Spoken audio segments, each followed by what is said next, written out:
na nga, meron naman nakikisasaw sa isyo. Pabansang real talker dito ng Pilipinas, yung mahilig mag-imbento ng salita para paniwalaan ng mga tao. Walang iba kundi si Makagago. Bagay lang talaga yung pangalan mo sa'yo, bro. Bagay lang talaga yung pangalan mo. Gago ka nga talaga. Napakalalaki mong tao, pero napakamaritis mo. Ha? Ang dami mong sinasabi sa amin ni Cherry. Pinalagpas ka lang namin kasi anong sabi mo nung una?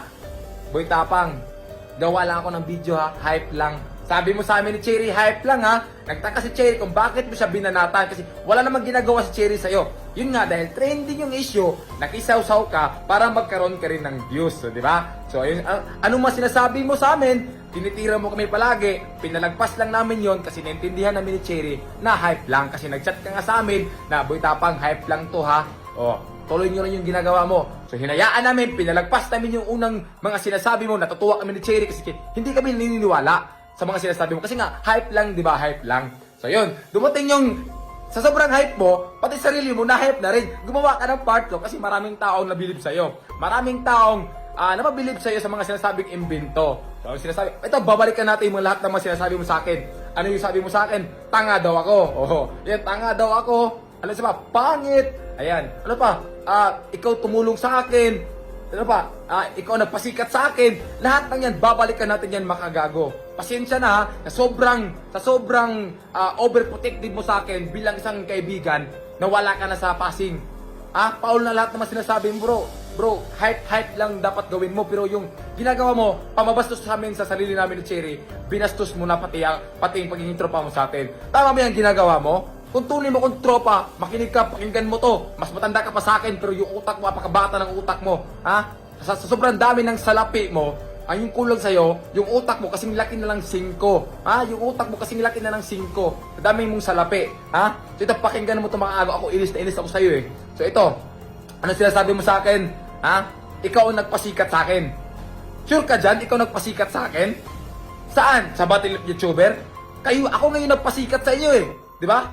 Doon simula sumikat yung Battle of YouTuber nyo. Huwag mo sabihin na ikaw nagpasikat sa akin. Tsaka, ano yung sinasabi mong ikaw ang tumulong sa akin? Ako ngayon tumulong sa inyo. Kung kumita ako sa inyo, mas laki yung kinikita nyo sa amin. Magkano ba yung talent fee nyo sa amin binibigay? Kunti lang naman Malaki ba yung binibigay sa amin? Hindi. Mas malaki yung balik sa inyo. So huwag mo sabihin na ikaw ang tumulong sa akin. Thank you that tumulong ka. Pero huwag mo isumbat yan. Huwag mo sabihin na ikaw nagpasikat. Kasi pumasok ko sa Battle YouTuber, sikat na ako. May pangalan na ako doon.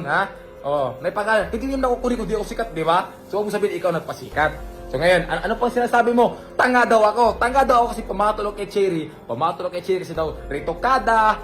Sobrang tanga ko daw. Naintindihan kita ano yung mga tinitira mo sa amin ni Cherry. Naintindihan ko yan kasi nga, ang akala mo lang bro, na itong content namin ngayon ni Cherry, scripted lang. Kagaya ng pagtanggol mo sa akin sa nakaraang issue dun sa piki na jowa ko. Masaya ako doon, tinanggol mo ako. Pero ngayon bro, mali na mali ang ginagawa mo. Pinagtanggol mo nga ako, binastos mo naman ako. Binastos mo yung partner ko. Sino ba matutuwa doon? Kahit kayo nanonood at tanungin ko kayo, matutuwa ba kayo sa ginagawa ng tao ng ganyang gagawin sa inyo, sa partner nyo? Babastusin yung partner nyo kahit hindi naman totoo. Alam nyo, hindi sana kayo magsalita dito pero sobrang nang ginagawa ni Makagago. Kailangan namin magsalita kasi kung hindi kami magsalita, paniniwalaan ng mga tao ang mga sinasabi ni Makagago na imbento. Gusto mo i-post ko yung screenshot sa ating dalawa eh. Gusto mo i-post ko yung screenshot sa atin na anong sabi mo, hype lang gagawin mo? Hype na ba yung ginagawang pambasa sa mga babae? Makagago, meron ka ring asawa. Ano ka ba? Meron ka ring asawa, kung yan gagawin ko sa'yo, babastusin ko asawa mo, matutuwa ka ba? Siyempre, hindi ka matutuwa bro, hindi ka matutuwa. Diba? Hindi ka matutuwa kasi asawa mo binastos. Ganun rin ang nararamdaman ko. Na binastos mo ako, binastos mo yung partner ko. Kaya, kung ngayon pa lang, dito pa lang, magagalit ka sa akin dahil ito yung sinasabi ko sa'yo, galit din ako sa mga sinasabi mo. Ganun lang din yung nararamdaman ko sa nararamdaman mo ngayon. Ngayon, ako mismo magre-real talk sa'yo. Hindi imbento, hindi kagaya mo na imbento yung mga real talk mo, Makagago. Anong sinasabi mo kay Cherry? Malandi. Ano pa dyan? Naritokada. Wala akong pakialam kung si Cherry pangit siya dati. Wala akong pakialam. Mas nangingibabaw kung yung pagmamahal ko sa kanya, Kaya, anong sabi mo sa akin? Tanga-tanga ko daw kasi si Cherry yung pinili ko. Bro, parang hindi ka naman dumaan sa pagkatanga dati. Daw ka dumating ngayon sa tamang tao, di ba? Lahat tayo, hindi natin kasalanan yung pagiging tanga sa pag-ibig. Sadyang yung puso lang natin yung tanga. Sinusunod lang natin yung puso natin. Kasi sino bang pumasok ng relasyon at alam yung ano yung mangyayari. 'Di ba? Walang pumasok na sa relasyon na alam yung mangyayari na hindi maging kayo. 'Di ba? So hindi katangahan yun. Normal yan, mayroong ganun. Ha? Sabihin mo, sa sobrang, bilib ako sa'yo eh. Bilib ako sa kabaitan mo sa akin kasi nga, overprotective ka sa akin. Sa sobrang pagtanggol mo sa akin, hindi mo na namalayan na nasasaktan niyo yung tao. Bro, kung nirespeto mo ako, bro, kung tunay mo akong kaibigan, nirespeto mo yung partner ko bilang isang kaibigan mo. Ha? Hindi yan hindi yan tunay na kaibigan ang pinakita mo sa akin. Kaplastikan yan. Lahat ng mga kaplastikan. Kasi ngayon nga, tinira mo ako eh. Kaibigan matawag dyan, tinira mo ako. Tama ba yung ginagawa mo? Ha? Sobrang laki ng mata mo, ganun din kalaki ang utak mo. Real talk yan. Ha? Kung ano na sinasabi mo sa mga tao para paniwalaan ka. Gumagawa ka ng mga invento, ng mga salita about kay Cherry. Ha? O ngayon, kinain ka rin ng social media. So kami, sinabi mo na, pera-pera lang kami ni Cherry.